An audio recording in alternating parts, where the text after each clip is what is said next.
Mike Scala, you were saying he would do impressions of different people. Would you happen to give one? I can't do that, but Mike was so good at it, and would make me laugh. Would make me laugh. He was. All you have to do is talk about something. Like he loved MASH, the show. Radar on them. He would start doing all of the characters, on the show, and then he'd look at his watch and he'd say, "Well, gotta go." What do you mean? No, I gotta go to work. Time to leave. And he put the coffee down, and he's gone. Good guy. I asked you, when I say a name, what would you want to tell them? And the guy I would ask you about now would be Fred Hill. Well, there's so much I could say about him. First thing is, thank you. Thank you for giving me an opportunity to learn how to be a coach. Thank you for being my teacher, my mentor, my guy that I could always go to and ask about things. Moose. That's him. That's him. And him. the word is very catchy. And when I first got hired with coaching and went to my first staff meeting with everybody, being a first year guy and don't know anything, I keep hearing this name Moose. And I'm looking around like, I don't see anybody here whose name is Moose. And then I finally learned that it became a term of endearment, a term of respect, and you could use it on anybody. Yes, sir. On anybody. And all the kids at Montclair State do the same thing. Now, I don't know if they're changing that without me there, but that's where it came from, and it stuck for many, many, many years. And I've got plaques and things that say Moose on it, and the girls always buy me some little trinket or something that has Moose on it.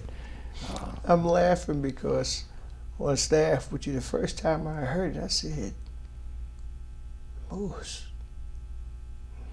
Okay. So then that coach, Moose. I said, oh, that's, so now to know that was a term of endearment. That was my introduction into coaching with Coach Hill, to get to know and learn. And another era completely. Because I've heard that on old NFL and college footage, Moose, to the players, to the coaches, to anyone that dealt within that small vernacular of the enter aspect of the and it doesn't have to be, it's not malicious, Moose per se. It could be any term, but it endearment. Just catches and it sticks, and everybody knows that again, it's a term of respect. Yes. And friendship, whatever it might be, and then they start to use it amongst themselves. Yes. And it becomes our thing. And it does help when you forget a name too. Yeah. Well, that's a good point.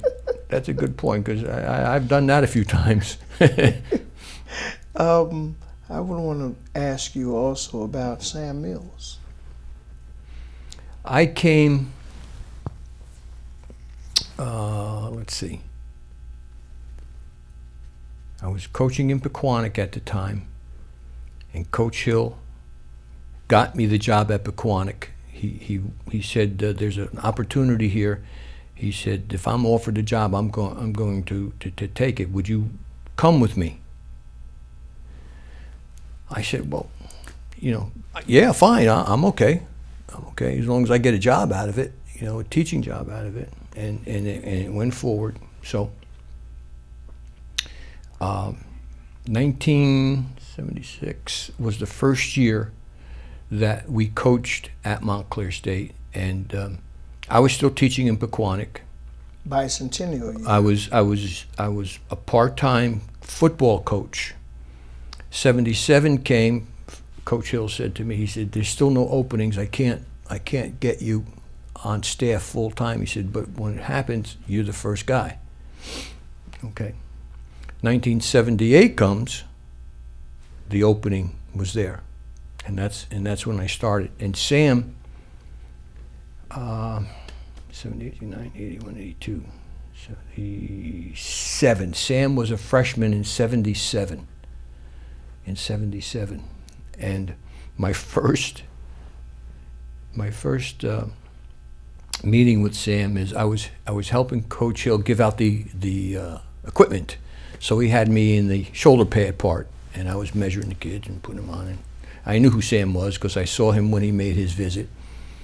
And Sam was at the time about 200 pounds, and I put the shoulder pads on him, and I said, "How'd you like to play guard?" That's what he did. His eyes went up just like yours did. And he paused, and he said, "Coach, I'm a linebacker." And boy, was he right. He certainly was.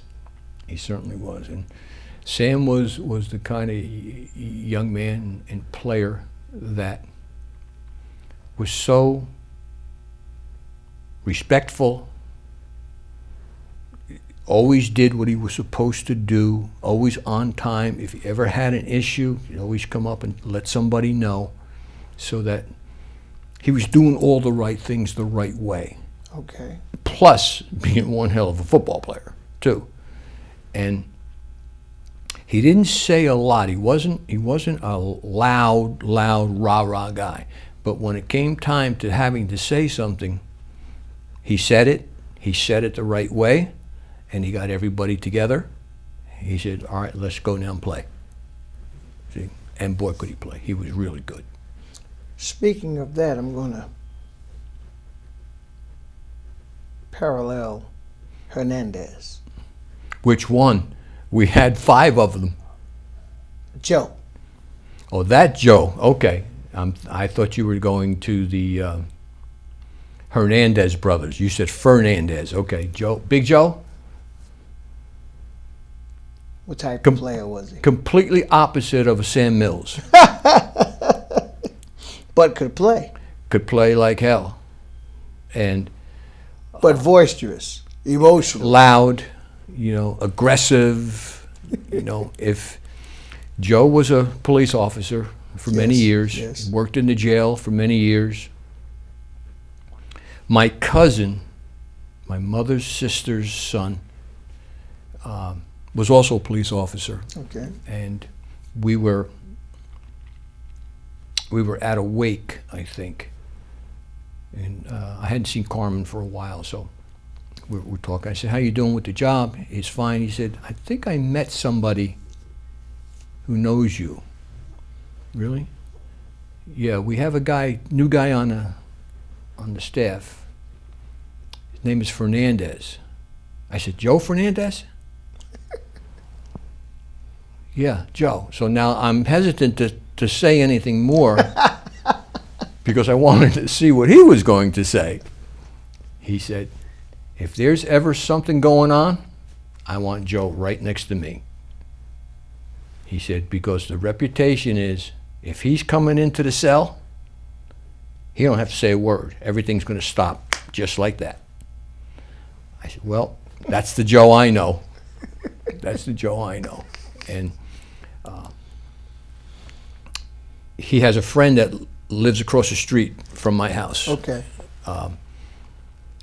Whenever he goes over there, everything kind of settles down a little bit. Knock on the door. It's Joe. He comes into my house. "You want a bowl of macaronis?" "Well, Joe, make macaroni. Makes some macaronis, eats. Wants a beer, which I don't have in the house anymore because nobody ever drinks it. So, but he was a tough football player. He was on a team that Union had who won a state championship. 2 kids went to Iowa on scholarships, And there was a third kid. I don't remember where he went, but it was another Division I school. And everybody shied away from Joe because he was 6 foot. Is that around the Tony Stewart time? Yeah. And when I watched those guys play, I thought Joe was every bit as good as them, but he wasn't 6'3". That's important. You got to speak on it there about the physicality statute of going to different colleges on different levels. I was talking to Joe one time. He was having trouble in a gymnastics class. I said, have you talked to the teacher a little bit? Yeah. He said, but he doesn't like American athletes. And he didn't. Mm. He was a gymnastic guy. That's why he was teaching gymnastics. Jermaine Johnson had him too, the same teacher. So they were working that particular day on rings. Now, rings aren't easy. The professor's about this big.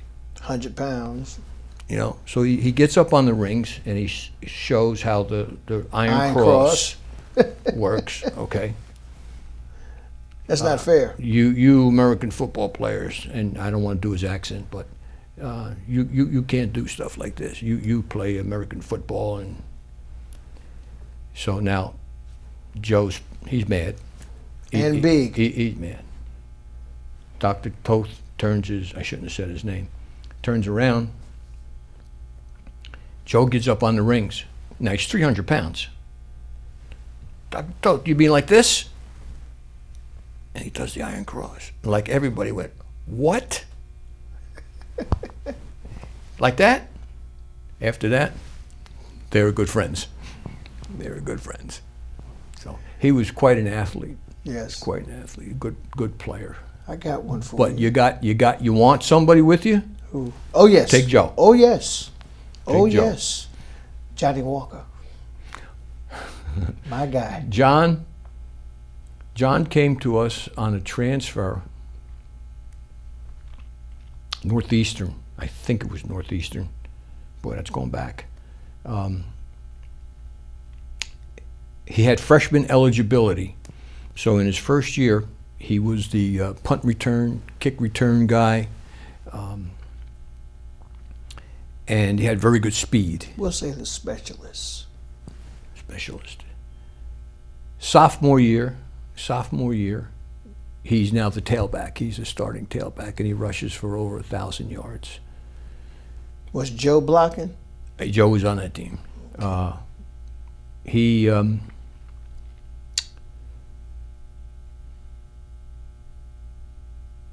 decided that he was going to put more weight on. He was about 180 pounds, very quick, shifty, and once he got loose, he could stretch it and outrun guys. Comes back, now he's a junior. I said, John, how much do you weigh? He said, about 195. I knew something was up though, because he didn't look as fast as he did the year before. He didn't have that spurt to separate. Okay. He still had a good year, still had another 1,000 yards, but he could have ran away from some people and just didn't get it done. And I told him after the season, I said, you need to go back a year ago and be that guy. Because you've got the speed and the agility and the ability to stretch